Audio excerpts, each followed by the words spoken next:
Hi, everyone. Are you having a good day so far? Okay, good. So we're going to try to make this better. This is not my panel. It's not about me, but I want to start with a personal note. Nearly 7 million people in America live with some sort of neurodegenerative disease or disorder, which means that more people are being affected by these disorders as caretakers or as friends, loved ones, relatives. So my path to this panel is very personal because I lost my mother to Alzheimer's last year, and music was such a huge part of how we connected, even as she lost language. So I'm so glad that there's two beautiful, well-constructed, beautifully written books like this, because there's going to be more of us that need this information and these stories. So I just wanted to start out with that. I think a lot of people will find a personal way into these books just by living your life. So thank you two for writing these books. That's how I would start. That said, I would like to know from each of you what your personal entry point into this topic was. Now, obviously, you're a performer and a singer, Renee, but what was it about music as medicine that first got you interested in pursuing this? Well, I had difficulties in my own career with somatic pain, so performance pressure was really difficult for me, especially for hard, high-pressure performances. Some of you can maybe have some sense of what it would be to sing on the stage.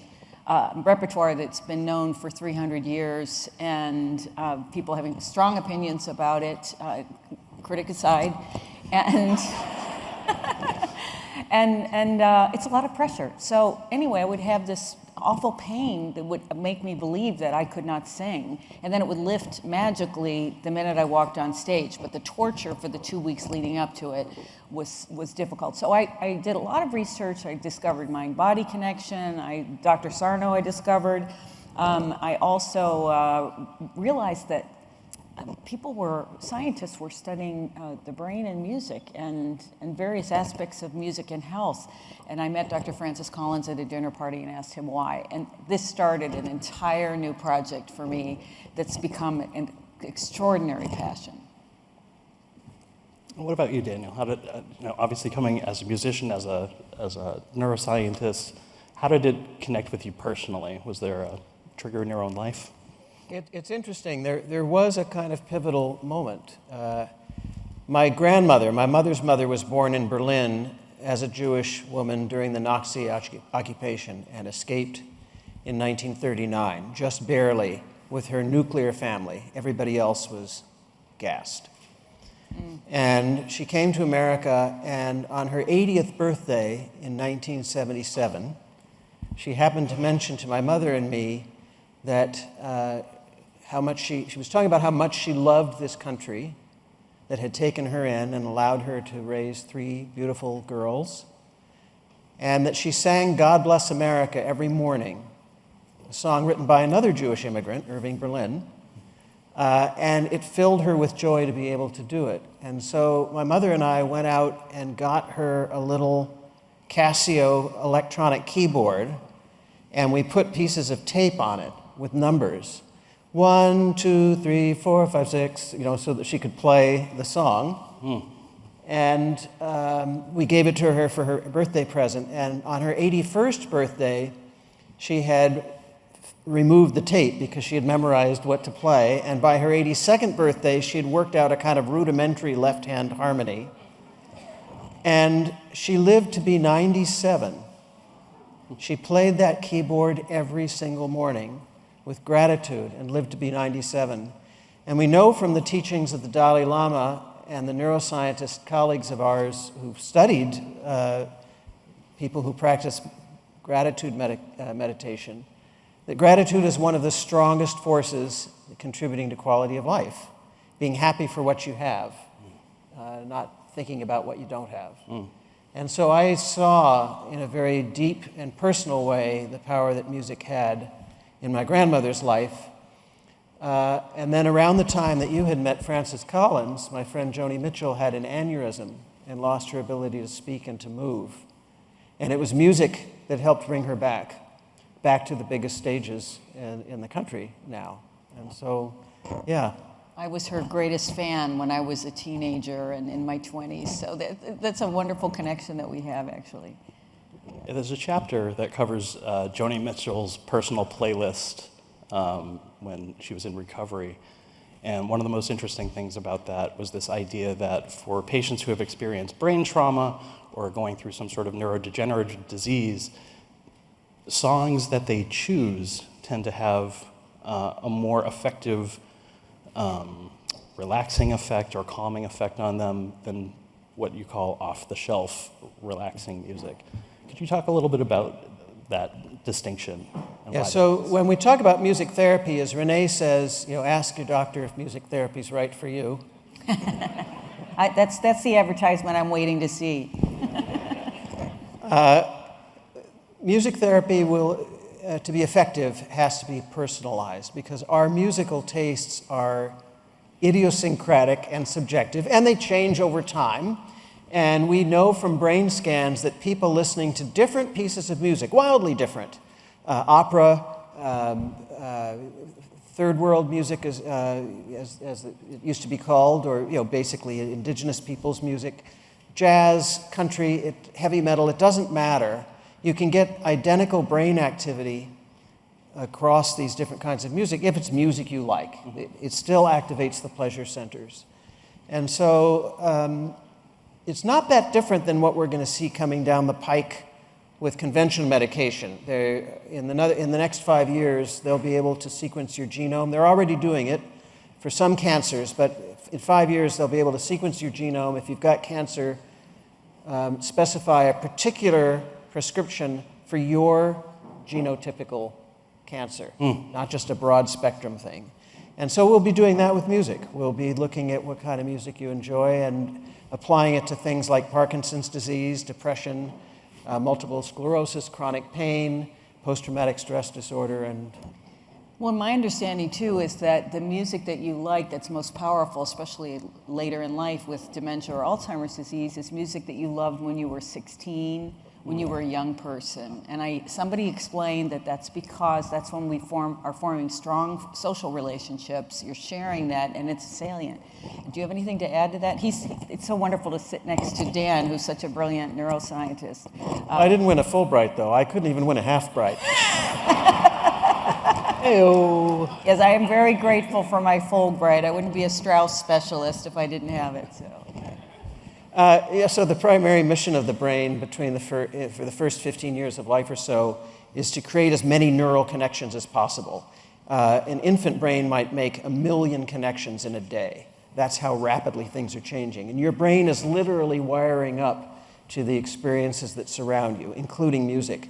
After the age of 15 or so, the primary mission of the brain shifts to prune out unneeded connections. And of course, it doesn't mean you can't learn anything after that age, but learning takes on a wholly different quality, which is why most people who learn to speak a foreign language after the age of 15 or 16 end up speaking it with an accent. They can be fluent in it, but they still have that accent. And so, yes, with Alzheimer's, we're talking about a disease that causes neurodegradation of memory in many cases. And the most recent memories are the ones that go first, and it kind of works backwards. And we've seen patients now who no longer recognize their spouse or their children, or will walk by a mirror and not recognize themselves. And the tragedy of it is not, as you were indicating at the beginning of the session, it's not isolated to them. It's horrible enough for them, but their loved ones and their caregivers have a terrible time because they are agitated. They look in the mirror, they don't know who that is, they gesture, they think the person's mocking them. It's terribly, and so a lot of what happens in old age homes, assisted living facilities, is medication to reduce their aggressive and agitative tendencies. And as you say, music from their youth is something they recognize. It restores their connection to themselves. Can you share what your mother most loved? Yeah, for us, it was interesting. I know you caution against the idea of taking the metaphor of the map to literally when applying it to the brain, like this happens here and this happens there. But for us, music was a way, it was almost like a back door to the house that was left open, where no one used the front door anymore. So using old Irish songs that she sang in her childhood, songs that she associated with meeting my father, all of those, she knew all the lyrics, sprung right to life. What was the effect on her? If she was like other patients, I'm imagining that the effect lasted after the music stopped playing. It did, especially during sundowning. Sundowning is the period like later in the day when dementia patients start really kind of coming undone in a lot of ways. Music would bring her back to the road. It would calm her down. We could redirect. Music became an essential part of not just the strategy of how to care for her, but how to care for ourselves in the process. That's wonderful. So, I've often thought that we should all make playlists and leave them with our wills Yes. or our advanced medical directives. And True. If we're lucky Totally enough to fair live point. long enough that we need that. can I ask about the relationship between artists and scientists?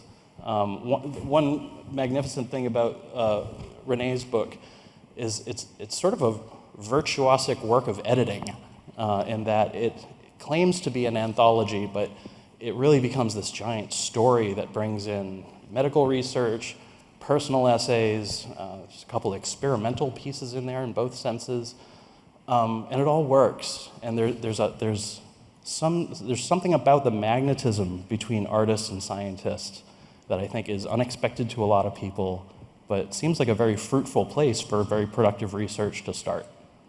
Well, first of all, as singing around the world my whole career, I used to wonder, wow, how is it that I always get great doctors wherever I go? Anywhere in the world. And I finally said, oh, they're all amateur musicians. So they know who I am, so they're happy to sort of help me if I have a sore throat or something. But I wanted artists to be part of this storytelling. I mean, certainly Roseanne Cash is one. Authors Ann Patchett and Richard Powers, who are so brilliant. But we also have Mark Morris. We have dance. We have architecture with Liz Diller, and Anna DeVere Smith talking about her history with playwriting and becoming her. So there are a lot of different ways in with this. And some of the most moving chapters are young people who saw a need in their communities, and they created an initiative that not only thrived but helped so many people. Francisco Nunez in New York with a choral group for young people, Stanford Thomas in Philadelphia with Play on Philly, and they're moving. Tom Schweitzer, the music therapist in Middleburg, who's created a whole community center for everyone. So there's a little bit, and a lot of science, of course. So I loved putting this together and drawing on my history, brief history in this field. But what I especially love is that I always tell people, start with Ani Patel, who talks about evolution, because that was my way in, because I couldn't figure it out. Why is this working? Why are scientists looking at the arts and at music? And that was the explanation for me. And so that's right in the beginning. And then, of course, Dan's chapter on neuroanatomy. So those are two crucial chapters, I think. And Nina Kraus on sound. Then you can kind of explore and just look at whatever interests you. Childhood development, pain,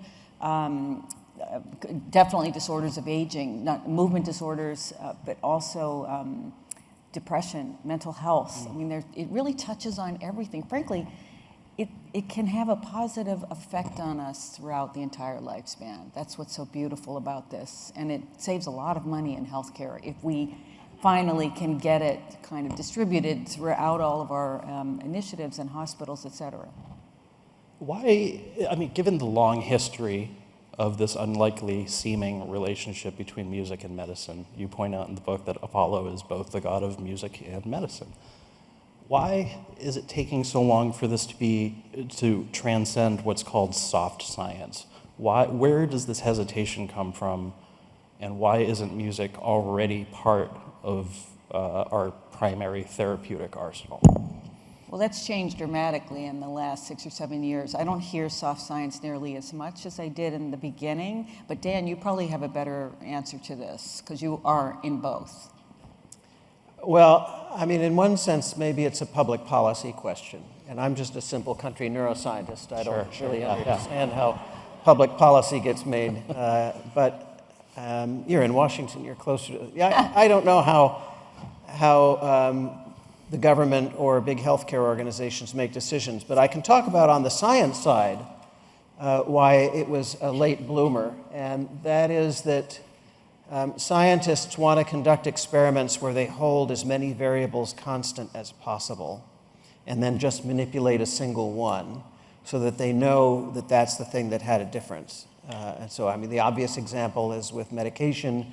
We take 100 people who have, as near as we can figure, identical headaches, and we give half of them an aspirin and we give half of them a placebo, a pill with nothing in it that looks just like the aspirin, and the doctor doesn't know which one's being given and the patient doesn't know which we're getting, and we wait and see. And when you do that experiment with opiates, by the way, for severe pain beyond the aspirin headache, opiates work 40% of the time and the placebo works 38% of the time. So that's a very thin margin. And so when you're talking about studying music, the field made the mistake for decades of playing everybody the same song.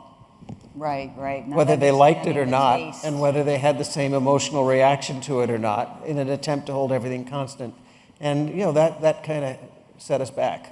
The other thing that I think the integrative medicine movement has really helped us tremendously, this notion that we are whole people, that we have to treat the whole person, and that we are also, and this is really understood now, mental health figures into our health in a very meaningful way. COVID taught us a lot about the power of the arts. And we saw it immediately when the pandemic began, that people wanted to communicate. They really wanted to reach out, that we are social beings who need, and we're also, we know now, tribal beings, but we need to really connect through this artistic lens. So I think that's helped us a lot as well. Mm-hmm. Do we have any librarians here?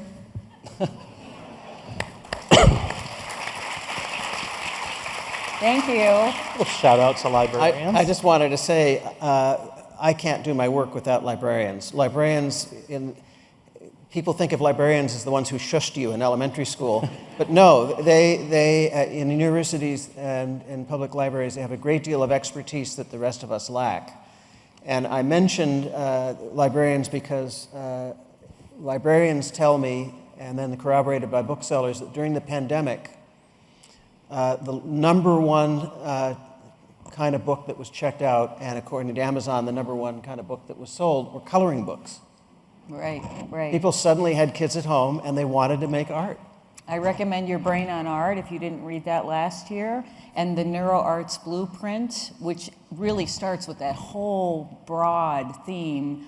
It's an umbrella of aesthetic experiences beginning with nature. So I am the poster child this year because I knew it was going to be a hard year, an election year, et cetera, and I said, I am not going to spend all day on my phone. I'm going to give myself the gift of aesthetic experiences every day, whether it's theater or music or a walk in the park, and boy, do I feel better. Yeah, so doodling, coloring, absolutely. I recommend it. In Renee's book, in your essay on Renee's book, you write about how dementia is not, or I'm sorry, music is not this thing that's encapsulated by one word. It's this complex system of interacting forces. And I had to write this down because there was no way I was going to memorize this. The quote is, "Music is a model system for understanding what genes can accomplish and how they relate to experience." Now, at first I giggled when I read that because that's not how I've ever thought about music as a critic. But the more I thought about that framing, the more I enjoyed it. And I wonder if you could unpack that thought a little bit. Well, so the work that we do as scientists and a lot of the work that artists do is funded by the government through the National Endowment for the Arts or through the National Institutes of Health. Government! Yay.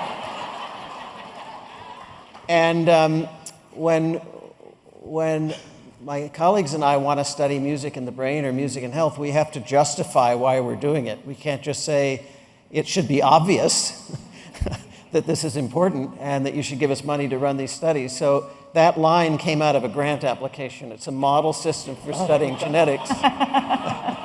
And it is. I mean, it's not the way I think of music either. Yeah. But, if I've got some administrator thinking, why should we give money to this and not to cigarette smoking or the genetics of athleticism or something, music is different than cigarette smoking or athletics in a very important way. Different than, it activates every area of the brain that has so far been mapped.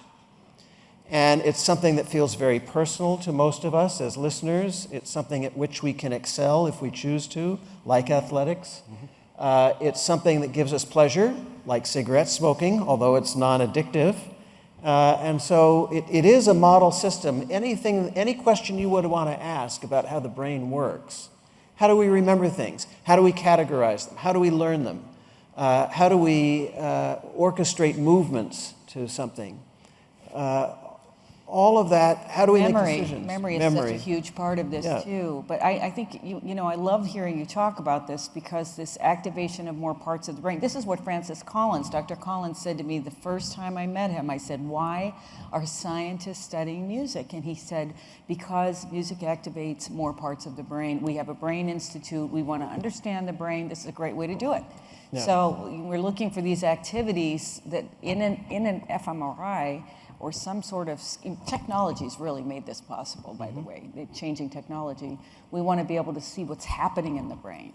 That's the other thing that caused a change. In 1998, the very first brain scan study was conducted. Amazing. The technology was invented by Marcus Rakel, who not coincidentally is a violinist at Washington University in St. Louis, and his colleagues. And what they did was they used a scanner that had been used to look for things like cancer or broken legs, and they put people's heads in it, and they watched where the blood was flowing as people were asked to do certain tasks.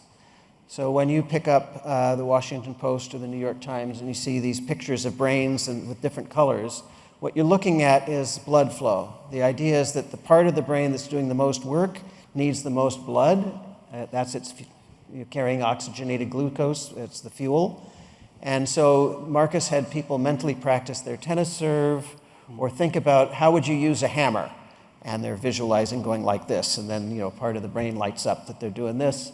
And some of the earliest studies were people listening to music, and suddenly we had an objective biological measure of music. Right. And so that I did one at the National Institutes of Health that had me imagining singing and speaking.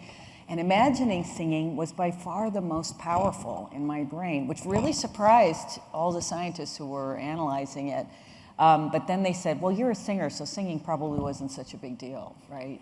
So, but I said, they should have done an experiment with a non-singer right after me. Right. They could have. But I was in the machine for 2 hours. This experiment has been done, actually. Has it? So when we put people in a scanner and we ask them to imagine music, and then we have them actually listen to it, the brain scans are almost indistinguishable. Imagining and listening use the same circuits. And so the quality of the match has to do with how well you can imagine it, and you don't have to be a musician to imagine music vividly, and a lot of non-musicians do. That makes sense. And a lot of musicians don't, because they don't have to. They can read the notes on the page. Right. Yeah, it's so fascinating who we are as artistic creatures. You can play instruments now. They make instruments that can be played. In the magnet, yeah. And I love the studies about improvisation, for instance, because speech is a kind of improvisation, but improvisation shows that you have to shut off the whole frontal part. Just mention that, because I think that's so fascinating. The part of your brain that judges yourself has to be turned off for you to be able to improvise. That's basically it in a nutshell. This is one of the most exciting findings in our field in 20 years. Charles Lim, who was then at Hopkins here in DC, he's now at UC San Francisco running a sound health network center. Charles Lim is an MD and surgeon, also a jazz pianist, and he wondered when jazz musicians are improvising over the most complicated chords, what's going on in the brain? And all of us thought, oh, well, there's all kinds of parts of the brain we've never mapped before that are coming online because it's so hard to do. So he had musicians sit in the scanner and he played them chord changes that were very complicated and they'd never heard before, and they're playing the piano. And he didn't find activity in some new area, and he didn't find peaks of activity. What he found was that there was a whole area of the brain, as you mentioned up here, that had to shut down. And that's the inner critic, the part going, "You're not good enough. Who told you to play that note? That stinks." You know, in order to be an improviser, you have to just go with it. It's a flow state, right? Yeah. The composer Todd Machover at MIT, I was fascinated by his chapter in your book, bringing up this frequency. You know, your book is called, I heard there was hertz. a secret chord. This is a secret frequency, this low 40 hertz frequency that apparently has almost a regenerative effect on some of brain. these dead cells. Cleans up plaques and tangles if you listen to this 40 hertz vibration, or and also look at it, so it's in light and sound. But it's got to be exactly right, and they're doing a lot of studies on it now, and in fact, I think it's going through an approval process, so you're going to be able to go into CVS in a few years and go into a booth and have your brain cleaned up. Wouldn't we love that? Or go to a concert and have 40 hertz music. It'll be like Roto-Rooter for the brain. Yes. Or Todd has written a piece actually with a 40 hertz bass, and I finally recorded a vocal version of it for him too, so you could actually go to a concert and have the same effect. There was another scientific aspect of sound that Daniel's book had my head spinning, thinking about, is that the information that we call sound isn't really sound until it encounters your brain. So as a critic, this is very unsettling. Sorry about that. No, that's okay. It's not your fault. But I believe the phrase is the cohesion of the signal is always effectively an illusion, and that sound is the product of your brain. Could you tell me more about that? Krauss does these great experiments playing back how your brain sounds listening to something. And children who've had strong musical education, played an instrument, for instance, the sound of what's played back has much more clarity to it. So it really does affect your lasting changes in the brain after 2 years of music study in a child. Wow. That's wild. I'm sure you have more to say about that. I would love to hear more about this, because the idea of sound being something that we are generating by listening to it, it certainly recalibrated my sense of myself as a listener, as did, the music therapy that we did with my mother completely recalibrated the work that I do. My job is to go and listen and evaluate and sort of take this kind of cold, objective view of music, seeing what it did for both my mother and the other women that were in the wing of her memory care center, the transformative effect that it had. I have no choice but to view music as a medicinal substance now, as this thing that we do not fully understand, but that we throw ourselves into. I mean, that's why I feel evolution is the way in. It's been with us since before speech. And most of history, before we could write, was passed down either in poetry or in song. So it is just very powerful. We just don't evolve quickly, and so it's all still there. So that's why these things can be so healing and so really beneficial to us. And some of the oldest artifacts we find in burial sites, even pre-human burial sites, Neanderthal burial sites, are musical instruments. Yes.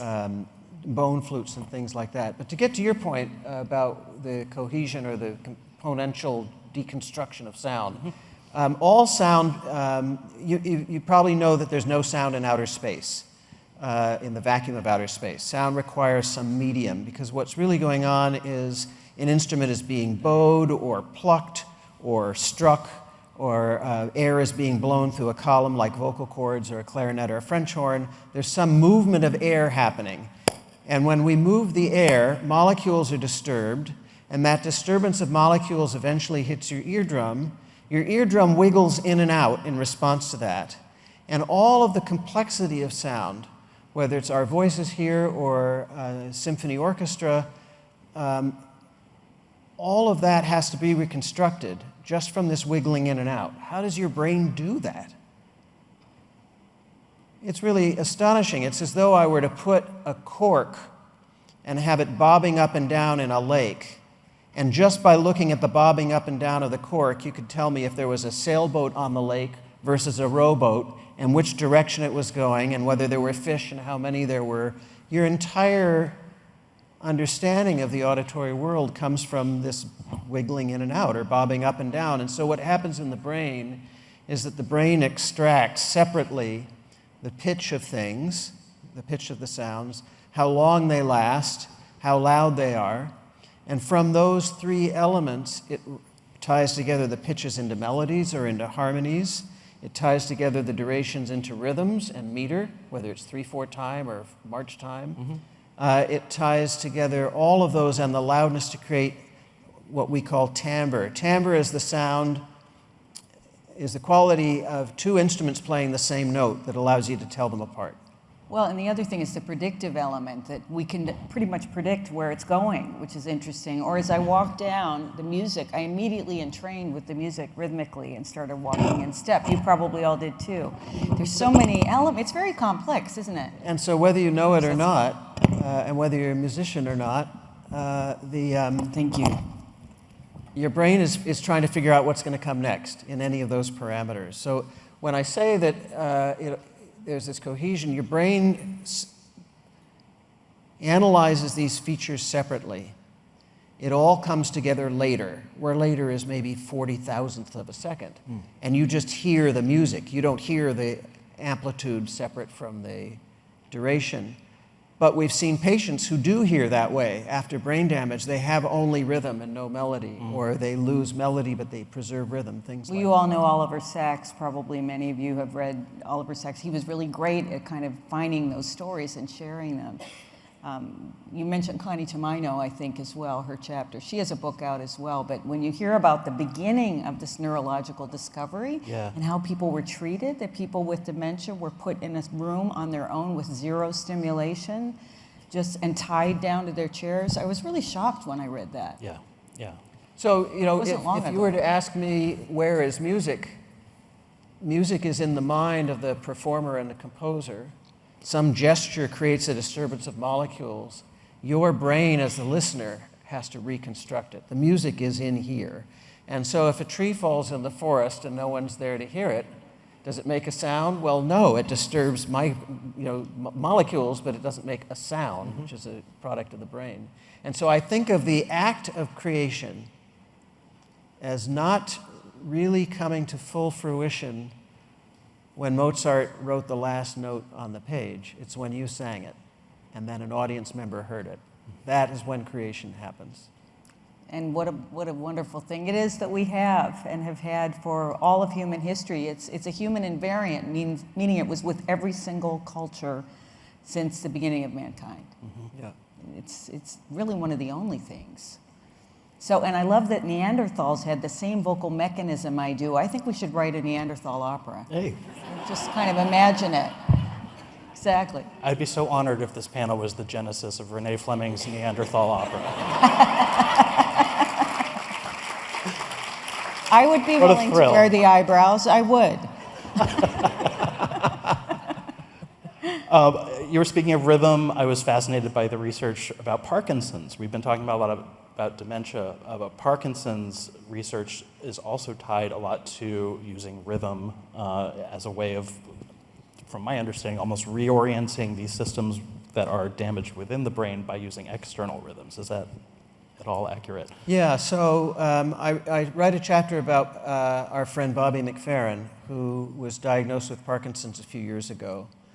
And probably the most easy to understand case of music therapy is Parkinson's. Parkinson's patients, including Bobby, have trouble walking. And the reason is that there's a timekeeper in your brain, a sort of internal clock that keeps a beat, which allows you to hold a steady gait. If you couldn't hold a steady gait, you would trip and fall, or you would freeze, or you would run when you meant to walk. And that's what's been happening with many, many Parkinson's patients. It's because the disease degrades, it kills some of the important cells in a part of the brain or where this timekeeper lives. And so if you play music with a steady pulse, it can entrain different circuits, redundant circuits that are not damaged. and allow the person to maintain the steady gait. And it can last. This is called rhythmic auditory stimulation. The results can last for months after you've trained up the brain to do this. Yeah, plasticity of the brain is one of the discoveries recently that's really led to so much more understanding about why things work. My favorite is melodic intonation therapy, which does a similar thing. It transfers speech to singing. And with one session with a music therapist, someone who's had a stroke or traumatic brain injury can regain speech. Doesn't always work that way, but it's miraculous when it does. But how many people know about it? So these kinds of things, I mean, movement disorders it's so beneficial to have beat or music. I've also discovered that when I'm walking, I tend to slow down. And so if I have just in my imagination a very rhythmic song like When the Saints or This Land Is Your Land, I can hold a conversation with someone and keep my pace up. Yes. That came out at Strathmore. We had another convening with the National Institutes of Health, and somebody presented a study that talked about this. When you were asking why earlier about the connection between artists and scientists, and just hearing Renée talk, I think one of the things that artists and scientists have in common is an abiding, intrinsic curiosity, always wanting to learn new things. And it rests on an idea that what we are both trying to pursue is the truth. What is the truth? In art, it's emotional truth. In science, it's natural truth. And in both cases, it's not fixed. Artistic truth changes. I'm imagining that, I mean, you probably know that scientists are changing their minds all the time. It's not because we don't know what we're talking about, but we wait for new information to come in. We're willing to change our minds, like with masks and COVID and wiping off your cardboard boxes. And I imagine that each time you re-perform a piece, you're looking for some new emotional truth. Always looking, always searching for a deeper, more layered interpretation. And the other thing we definitely share is creativity. I think there's so much in common in the way a scientist thinks about what could be, and we do the same thing, and especially a composer, a creative person who makes the art that we're performing. It's incredible, I think. We each have to imagine a world different than the one that we're in. You have to imagine a piece being performed differently. Scientists have to imagine an experiment different than the one that's been done before. Well, I think the innovation that exists in our two worlds can really do a lot for our society. When you think about the healthcare potential, when you think about groups coming together in a situation where we have such loneliness and isolation. It's an epidemic around the world. I'm with the World Health Organization, and Dr. Tedros said depression is up 30% in the world. He's very concerned. And if we come together again and sing together or dance or make art together, this can be one thing that moves the needle to us having more cohesion. Now, books like this are going to help bring music therapy into a more or less anecdotal place. But what has to happen on the large scale to move thinking about music and medicine from the realm of novelty and anecdote into something of relative urgency? If you look at the way that by 2050, I think I have the figure here, the amount of, the folks in America with Alzheimer's projected to rise from 7 million people to 13 million by 2050. Worldwide, 55 million people live with dementia. So this is going to be a problem that's getting bigger and bigger and bigger and more urgent to address. So what systemically has to happen? Well, this is policy, going back to that, and it's also getting it covered by insurance. There are only 12 states that now license music therapy and creative arts therapists. We need every state. We need licensure in every state. Illinois just passed it.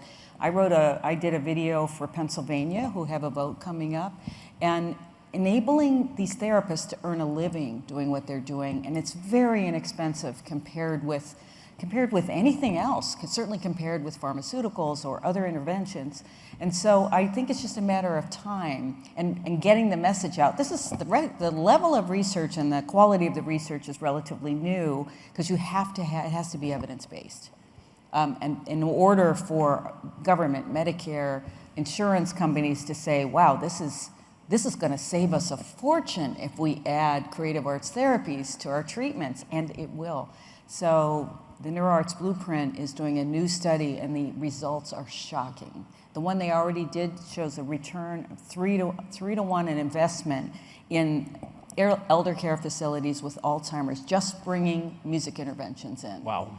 So the new study is even more shocking, and they haven't released it yet, so I'll wait. But it's going to definitely move the needle when these entities discover that they're going to save a lot of money.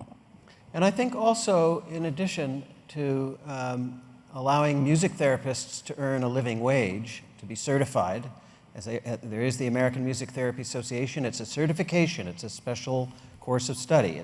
It's not nothing. It's mostly master's degree, mostly Yeah. 6 years of study. I think we also need to create a society in the United States where artists, creative artists, musicians can earn a living. When I grew up,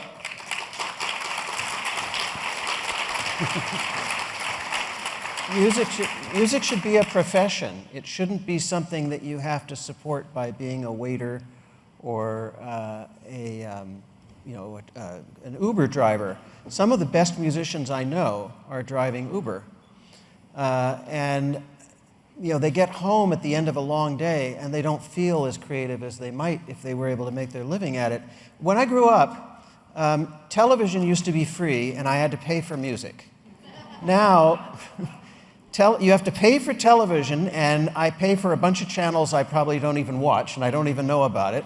And music is effectively free, and the artists I know are really struggling.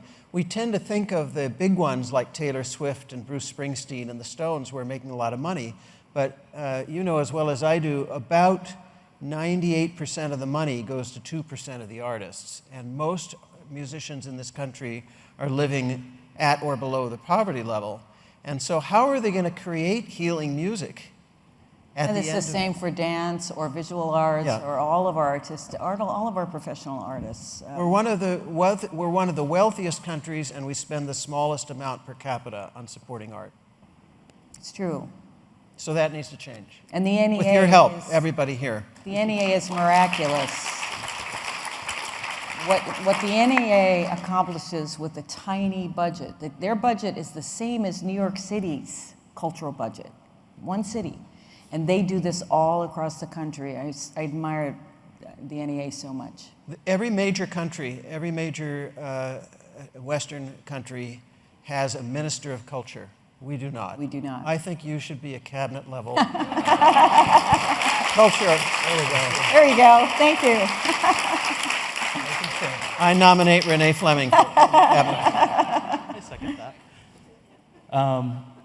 One of my favorite lines from Renée's book came from Mark Morris, the choreographer.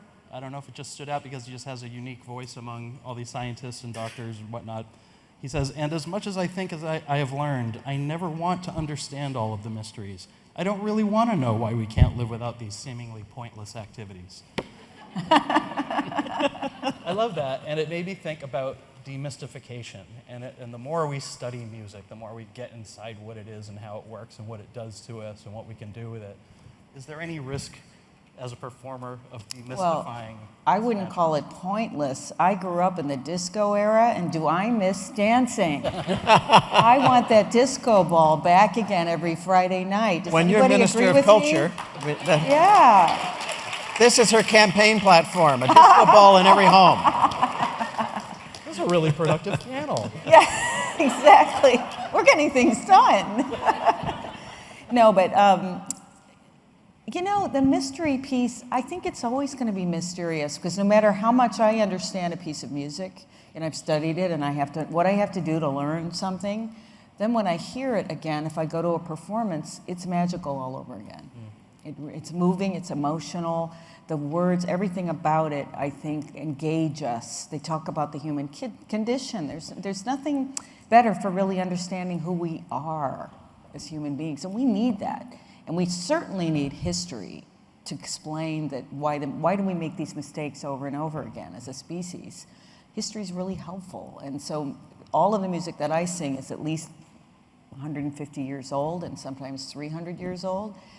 it was amazing the first time I sang a Mozart opera, and I said, "What? We're still the same?" So, I remember the night before I began my first day at the Berklee College of Music in Boston, and I thought, maybe I don't want to do this after all, because if I learn everything there is to know about music, I won't love it as much as I do. And I realized that was just the arrogance of youth and hubris. I mean, there is no end to the knowledge or the mystery, and it's like a game of whack-a-mole. that's right. Each time you discover the answer, some little piece of the puzzle, four more miraculous questions come up. And you know this story, so forgive me for repeating myself, but at the beginning of the pandemic, I started to work on a piano piece, the Beethoven Pathetique Sonata. And I decided I wanted to spend all this extra time I had trying to find the emotion in it. And I worked on it for 3 years, and I went to Paris to visit my friend Mari Kodama, who is an eminent, wonderful, world-class pianist.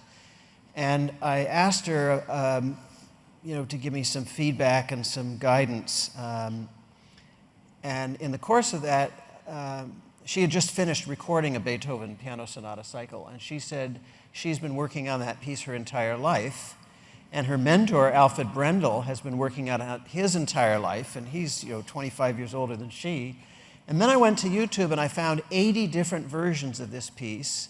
No two of them sound alike, and even among my favorites, like Mari or Daniel Barenboim, they change over time, the way they approach it.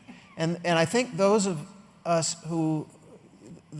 you who are not enmeshed in classical music don't realize classical music has an enormous amount of variability and personal interpretation, and two versions can seem unrecognizable from one another. And that's the whole point, to discover yourself in the piece, to put your own imprint on it. Michael, that's another panel. Yes. The variability of performances, it's true. No, but you're absolutely right. It's so true, and that's one of the pleasures of it, is kind of teasing out, like, oh, that was interesting. This is what I tell all young singers. You should listen to everything and draw on the history, the recorded history that we have. There is no end, because Renée mentioned neuroplasticity. That's a fancy name for the brain changing itself or growing new connections. And you're growing new connections all the time. If you heard the myth that the brain stops growing neurons, that's absolutely false. Until the day you die, you're growing new neurons, you're making new connections. Every time you learn something new, that's a bunch of new connections, tens of thousands of them. And every time you listen to a piece of music, your brain's a little different. And every time you approach performing, your brain is different, your experiences are different. So the mystery mushrooms and explodes. And I'm hoping that this panel created many, many new neurons. Exactly. Thank you. On that note, we do have some time for some audience questions. We have microphones here and here if you'd like to line up. We would love to take them. Oh, good. This is a great group. Look at you come forward. Oh, wow. Okay. We already wore out one translator. All right, let's begin with you, sir. Good evening, Miss Fleming. I'm one of your wackiest fans. I have every recording you've ever made. Oh, thank you. But I do have a question about performance, because you had alluded earlier that there's a lot of tension and when you know that the audience is very familiar with the music. And I recently saw a performance you gave in 1992 at the New Year's Eve performance of the Berlin Philharmonic with Claudio Abbado, and you sang the last trio from the Rosenkavalier. I wonder if you can describe the experience of creating such incredible beauty and transcending the nerves you felt that was many years ago, and that you in that process of singing such incredibly beautiful music, that you capture within you and in your relationship to the audience the power of musical beauty, and that it carries you forward so that you yourself lose that fear that you brought into that performance. Oh, that's such a wonderful and romantic notion. You know, and I'm not going to dispel that. I mean, we do love the music. In Yeah. fact, Jan de Gaetani, who was one of my wonderful teachers, said you should do all your crying in the practice room so the audience can cry when you're performing. And so there's so much skill involved in figuring out how to bend and turn phrases so that you can have maximum effect, and also a tremendous amount of skill just to be able to sing this music and sing it well and sing it beautifully. You know, the first phrase of the trio Voz and Cavalier. Yeah, exactly. Yes. So I think it's a combination. So once I have mastered it, and also I highly, for stage fright or any kind of performance anxiety, I always say, be prepared weeks in advance. Be really prepared so that muscle memory can take over for you if you need it to.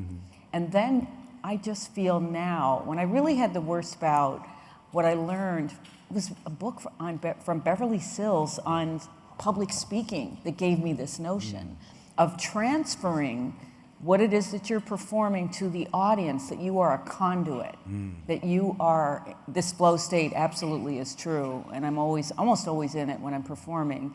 It's not what I had envisioned, which is that the audience was judging me and there was a negative flow coming towards me. And once I made that switch, and did some therapy, and did some, you know, a little bit of also behavioral modification, then I had it, then I was fine, and now I love performing.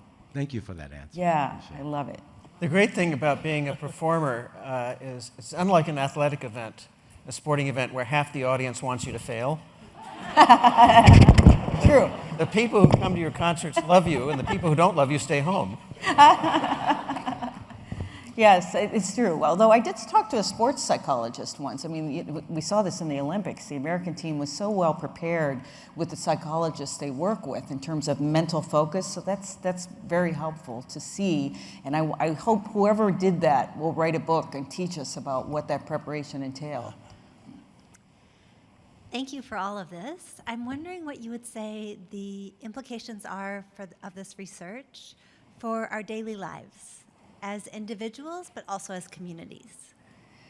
Oh my gosh, I feel strongly that this will be the greatest benefit because it will impact the most people, but it's remembering that we need creativity, we need to be actively making art and engaging in artistic practices with other people as well, because it's in our DNA. And so that's why Susan Mag-Salmon and Ivy Ross's book, Your Brain on Art, is such a fabulous introduction to this idea. I highly recommend it.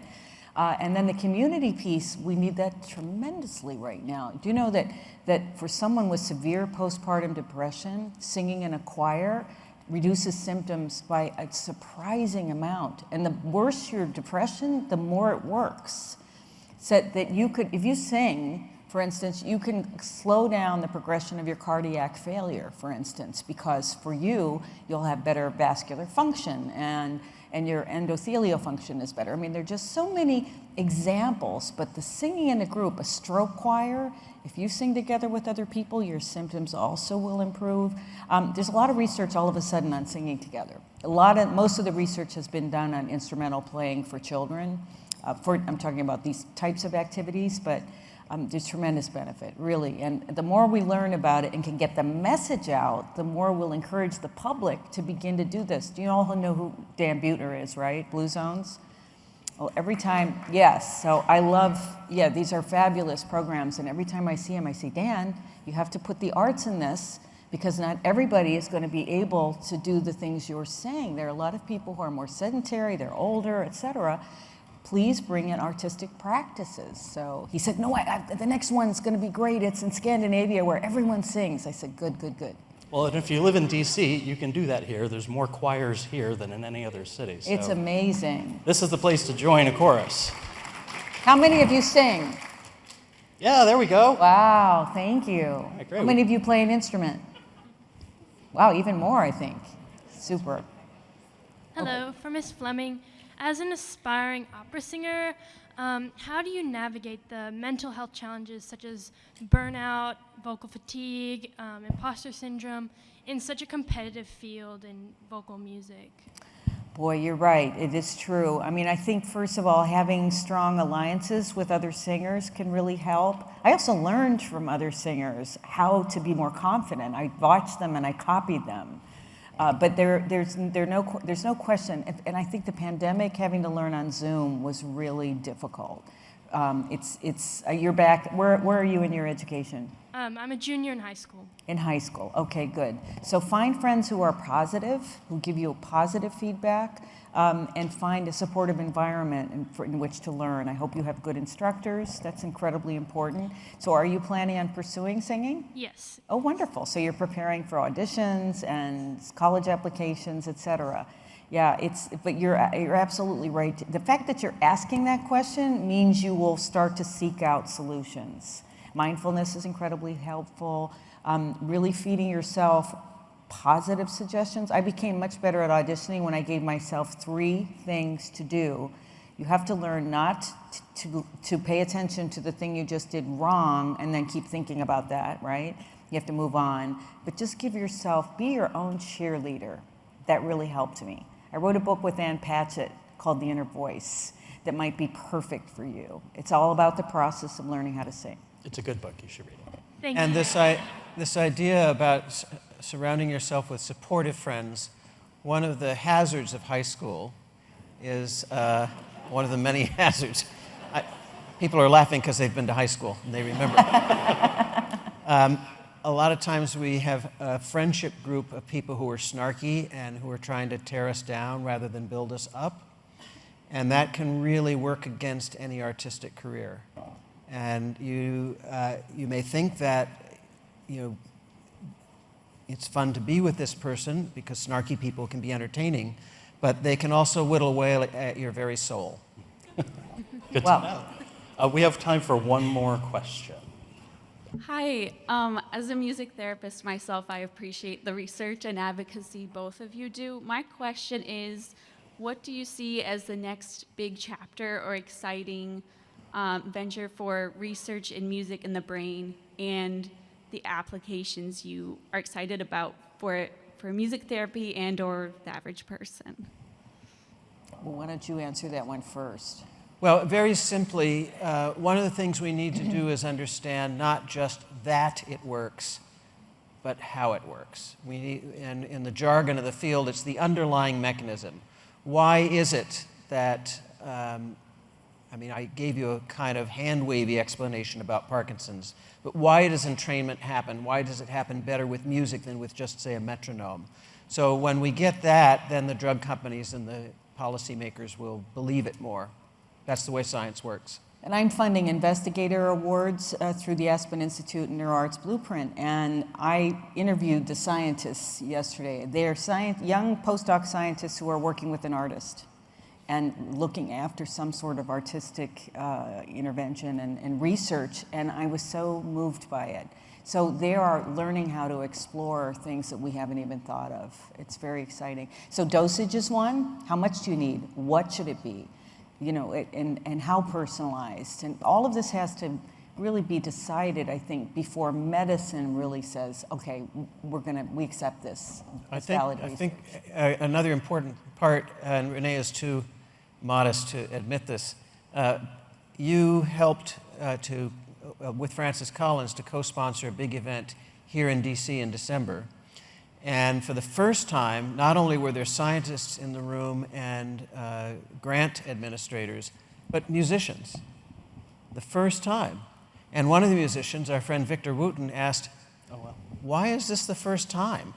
Why are you only now getting around to asking us, who have done this our whole lives, what we think? And so you launched this grant award for musicians to partner with scientists, and that's going to be the biggest change, is that we are going to have this productive dialogue because they know things.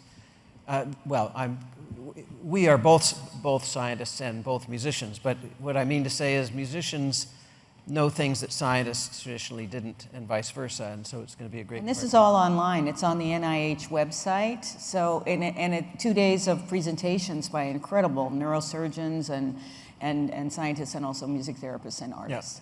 And the first one, the one that inspired me in 2015, is also on their website. You can see me sitting next to Francis Collins and Deborah Rudder going, wow. Having your mind actively blown. I love this. I want to thank you, Renee. I want to thank you, Daniel. And I want to thank you for being such a fabulous audience. I hope you had a good day today. Buy these books, please. And have a great evening. Thank you so much for coming.